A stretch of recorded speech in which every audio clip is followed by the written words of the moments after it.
In the past 10 years, how many have been produced in the United States? What about the top 5 football players in the world? The answer we got is 0. But how is that possible? The United States has produced the best athletes in the world and has long dominated the Olympic Games. So why is America, but always, can't produce good enough football players? Well, the simple answer to that is money. In sports like basketball and American football, schools usually provide high-level training. Kids can train and compete for free. But in the United States, if a child, they want to receive the best football training and guidance, so he will probably have to join a club. And that's not uncommon around the world. However, in many countries, professional clubs, or the Football Association heavily subsidizes youth training differently. The youth training system in the United States mainly relies on parental funding to keep it running. It's called the pay-to-play system. And they don't come cheap.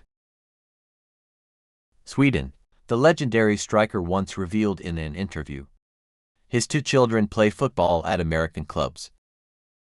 It costs $3,500 a year per child.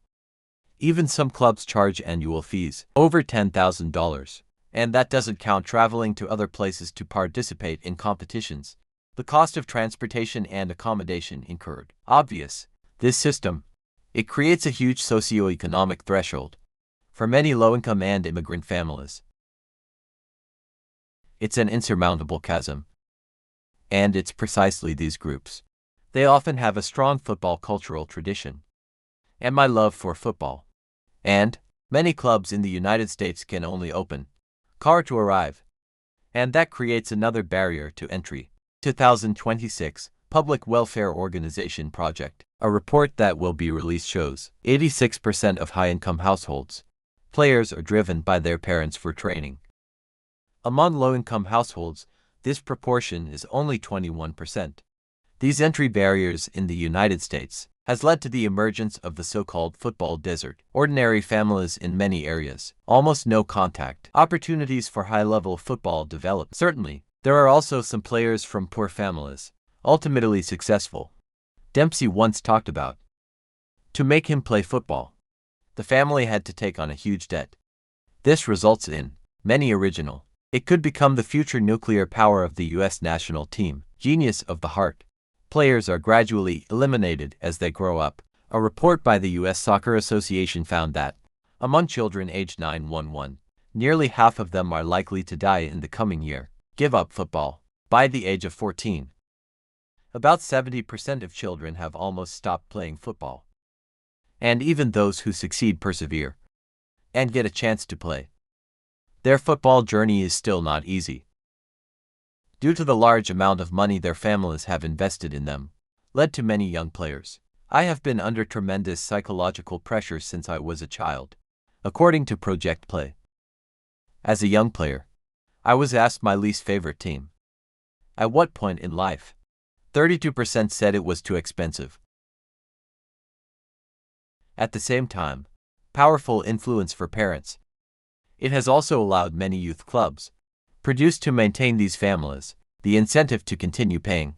This means that some wealthier families, their children may get more opportunities to play, and selection opportunities.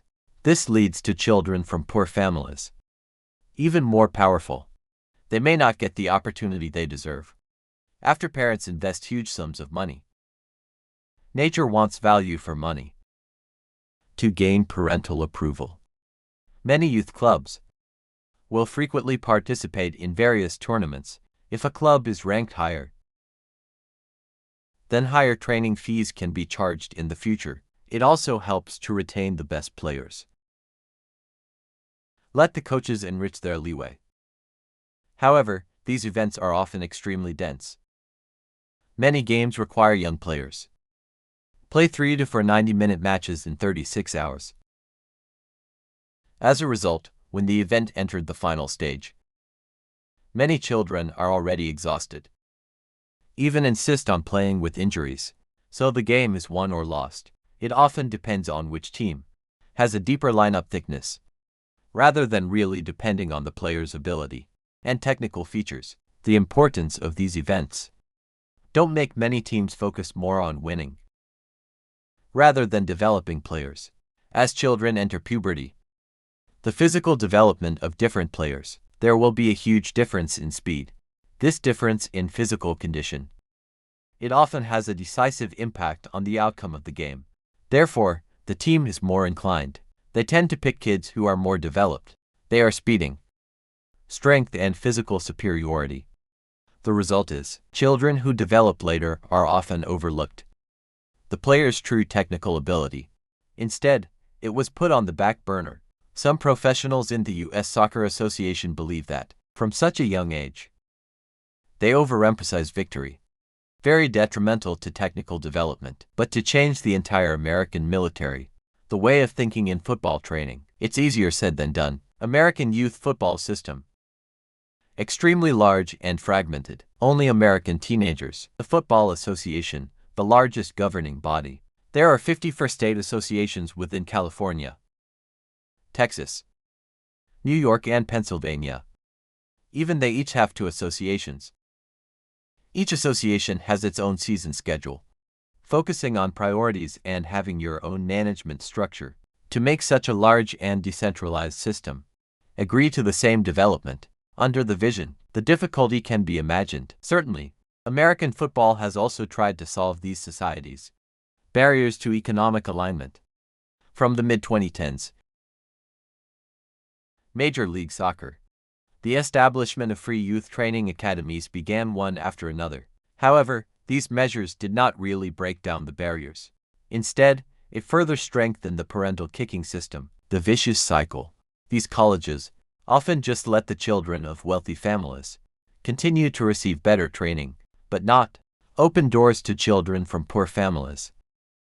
As Anthony Hudson wrote in front of the U.S. men's football team in an interview in 2024, you don't always get the best players. And it's just the kids who can afford it. At the same time, the academy will also start from non-youth clubs, poach the best players, and these grassroots clubs that develop players. Usually no compensation of any kind. This is similar to many developed football countries in the world.